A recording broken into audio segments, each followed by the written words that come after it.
Frontier by Maggot Moshpit, Chapter 25. The crew of the Frontier sat around the conference table, having a quiet meal of freeze-dried mystery meat. Lef regarded the chunk of meat on his plate with distaste.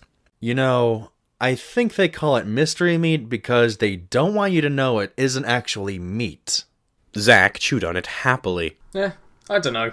I like it. Celia sniffed at her portion and picked up a piece. It looks like insect meat, but it kind of smells like fish.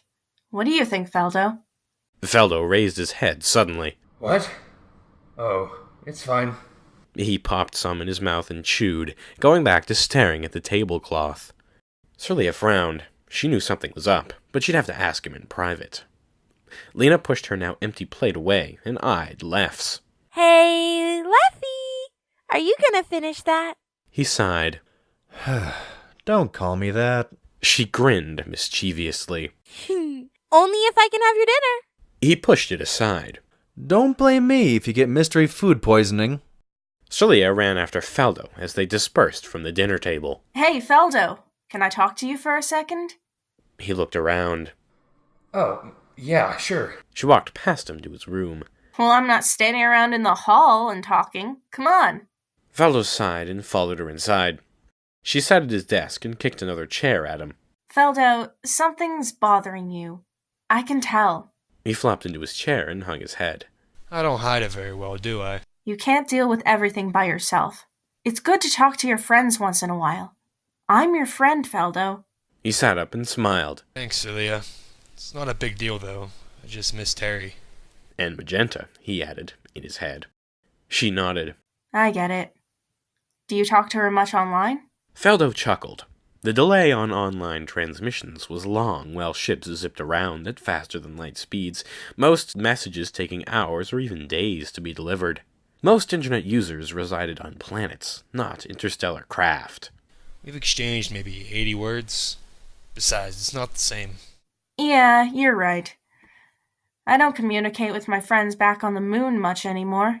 I guess I've learned to accept it, having served on a cargo ship before. Feldo spun his chair around. I guess that's what makes crews so close. They were silent for a while, Celia fiddling with her chair, and Feldo staring up at a piece of art he had purchased on Alpha 2. After a while, Celia looked up.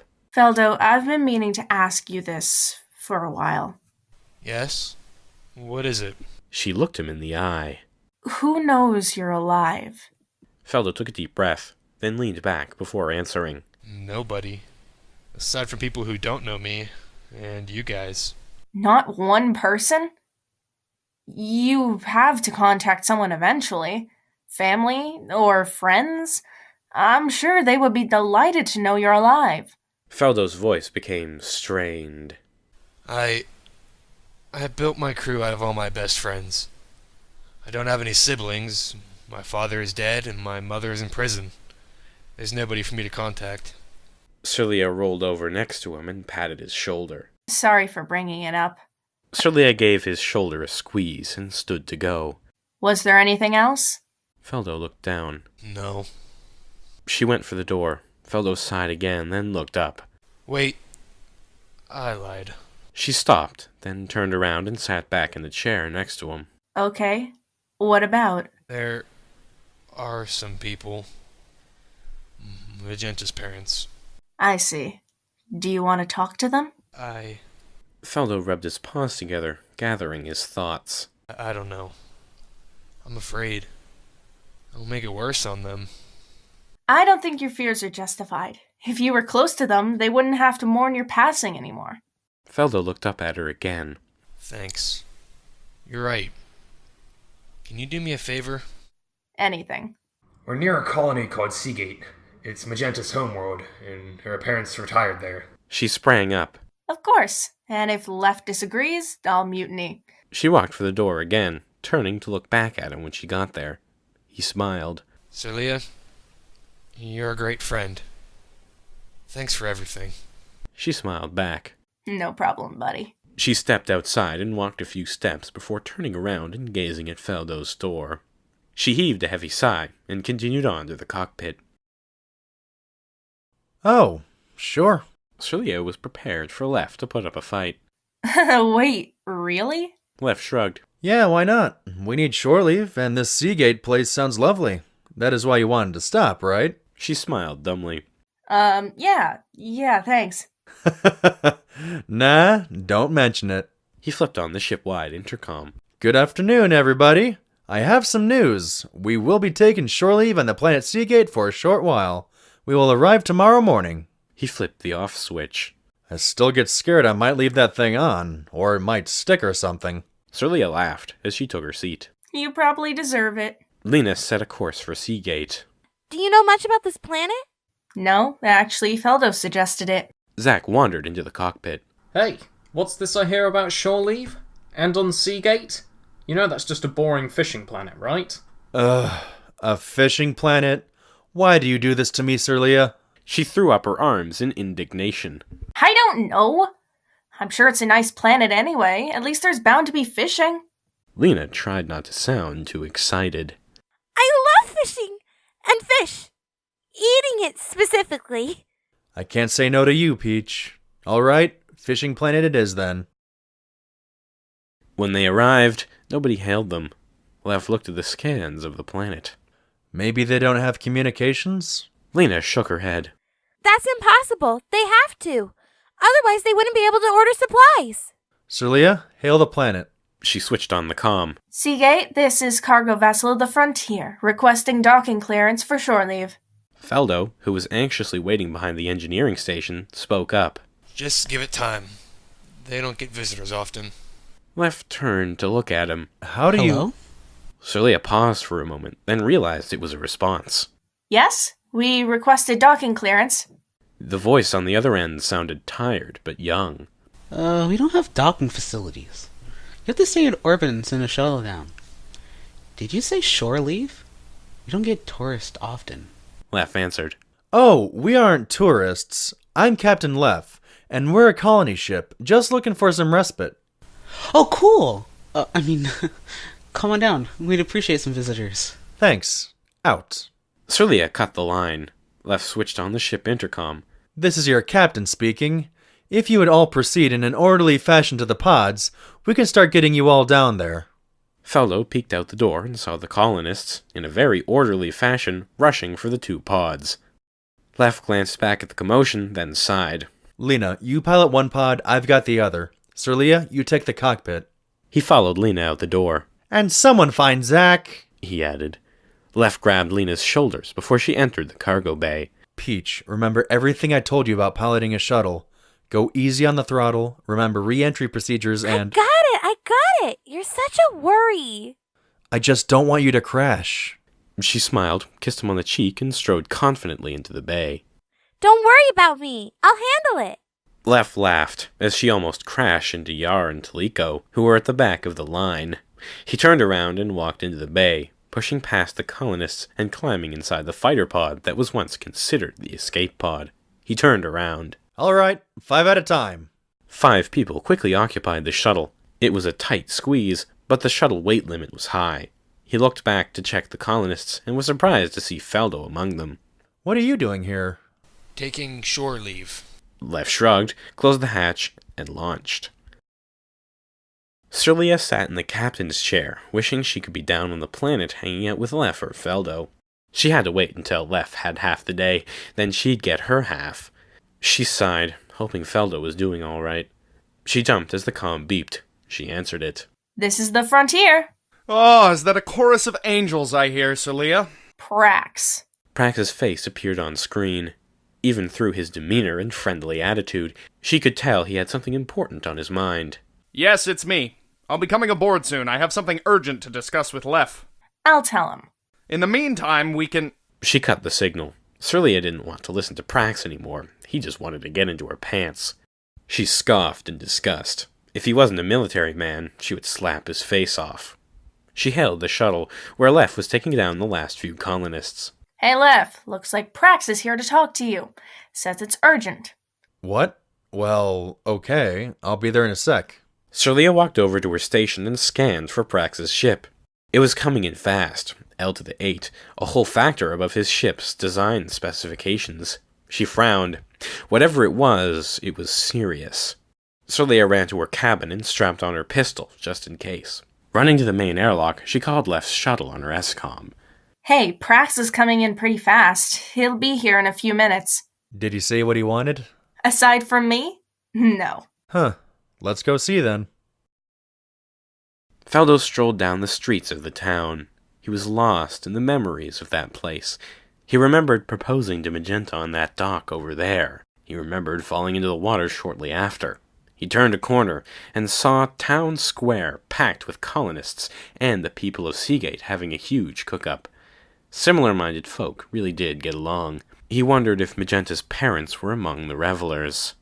Feldo walked over and sat at a picnic table with Taliko and Yar. Taliko sipped happily at a milkshake, which they were sharing. Hey, Fildo! Ah, hey, man. He scanned the crowd with his eyes. Hey, you two. Have you seen an elderly couple around? One stone-faced and silent, and the other kind of motherly. Taliko giggled. You've just described both halves of the population of this planet. Except the children. She booped his snoot. You know what I meant, darling. Yar bopped her back, but he used his nose. Of course I did, dearest. Before the nose cuddling could devolve into a full-on make-out session, Feldo stood and nodded to them. I'm gonna leave before you guys give me high blood sugar. Taliko protested. Don't go! We need a third wheel. Yeah, come on, come hang with us for a while. They're preparing some singing and dancing. It's gonna be a huge party. Feldo considered it, but he had to find Magenta's parents. Sorry, guys. I really want to, but I have something to take care of. Don't get too drunk now. Aww, but that's the only way I can get Yar in bed with me. Yar's face flushed. What? No, it is not. Feldo left them to their banter and wandered the crowd a little more. In the end, he couldn't find them there, so he walked down an alley and headed for their house. Walking down the old street was surreal. He felt like he was his old, naive, and arrogant self again. He passed a bush he recognized. He passed this bush many times before, and every time he did, he would take a leaf from it and place it in Magenta's ear. He shook his head and blinked a few times, and continued on his way. He heard a gasp when he passed the front steps of an old building. As I live and breathe, Feldo Mason. But you're supposed to be dead. He turned around and smiled up into the homely face of Rajik, an acquaintance of Magenta. Hello, Rajik. I am Feldo, and I am not dead. She ran down the steps, though her short legs made her quite slow. What happened? It's been 3 years and you haven't sent a single word. Feldo saw the relief in the old woman's face, and knew Celia was right. I'm sorry. I didn't want anyone to know. For personal reasons. She smiled and patted his arm. We had hope when yours was the only body they couldn't find. But that hope had almost disappeared. Until now. Come in, you need to tell me all about it. The last time Feldo was made to relive his experience with Nocto, he had gotten so drunk he almost jumped off a balcony. He really didn't want to tell the story twice, as he anticipated Magenta's parents asking him the same question. Not now, Rajik. I have to see Nan and Grant. Her face softened, and she nodded. I understand. They're at home right now. I won't keep you. He waved and continued down the path towards the house. He turned a corner, and there it was, down a short path into a wooded area nestled quietly away. He walked down the path, remembering how intimidating it was the first time he walked the path with Magenta to meet her parents. He stepped up the stairs, his paws trembling with a mix of excitement and fear. Grant didn't like him very much. He blamed Feldo for corrupting his daughter into joining his space mission. Surely he didn't have anything nice to say. He held out his paw, hesitated, then rapped sharply on the hard wooden door. He heard footsteps, and he drew a few deep breaths.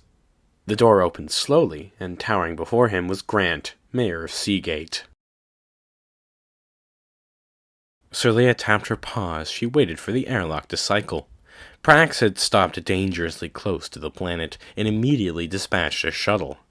Lef hadn't even joined her yet. The airlock opened, and out stepped Prax, completely alone and armed. He glanced around the room quickly. Hey, Celia, where's Lef? He's not here yet. What's so urgent, anyway? You went through a lot to get here. Prax seemed more preoccupied than before. In fact, she had seen this kind of obsessive behavior somewhere before. Where? She couldn't guess. Lef walked in, his arms above his head and his eyes closed mid-stretch. Oh, man. Try cramping yourself into... Lef opened his eyes and froze the second he saw Prax. His presence seemed to have a profound effect on his brain, and he began to feel a dull pain in the back of his head, eating up his synapses, causing him to lose consciousness slowly and painfully. He took a shaky step forward. Prax, you... Sir Leo looked around and saw Lef stumble and fall, his eyes cloudy. Lef! Lef was back in the mist, but this time he had no control over his body. He was frozen. His physical features felt very blunted, as though someone had put blurring glasses over the world and caused him to become distorted, like a clay figure. The worm was nowhere to be seen, but an image of a face flashed in his head, and the worm's words echoed around the space. Kill them at all costs if you should encounter them.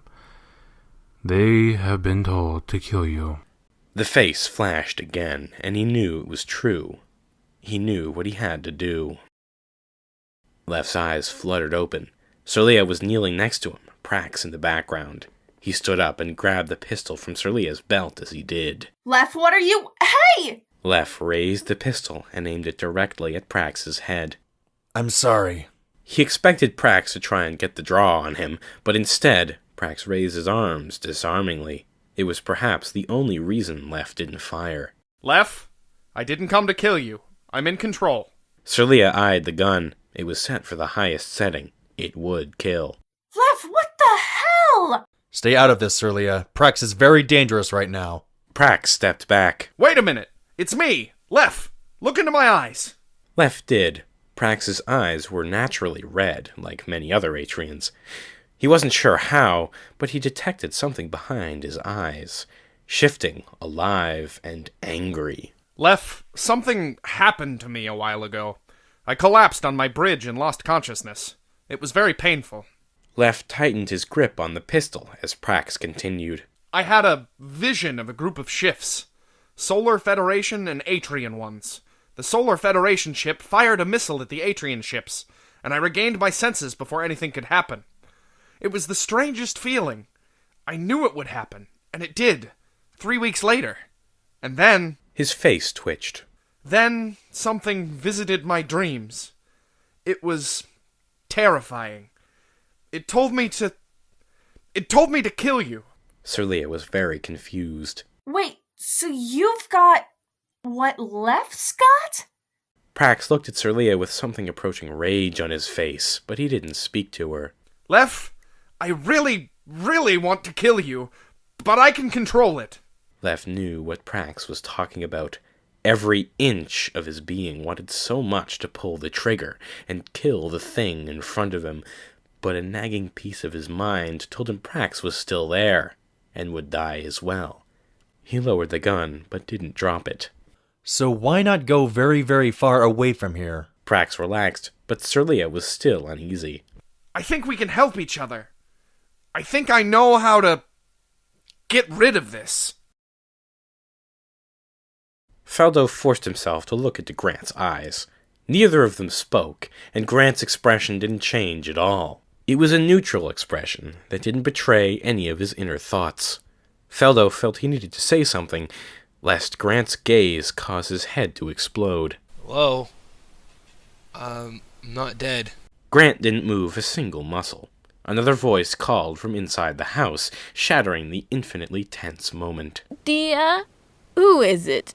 Is it that salesman, Faldo? Nan stood behind her husband, mouth open in shock.